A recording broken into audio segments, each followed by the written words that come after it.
When we're thinking about fabulous homes of Atlanta, homes like this come to mind.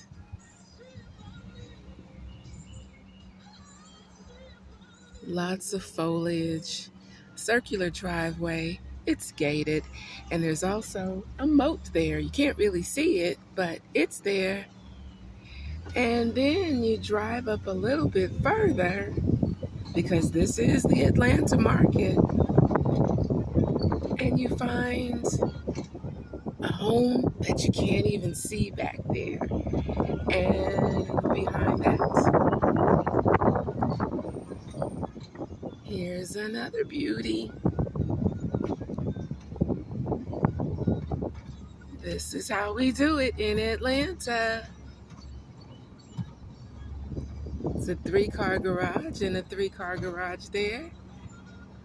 Now call me, because I'm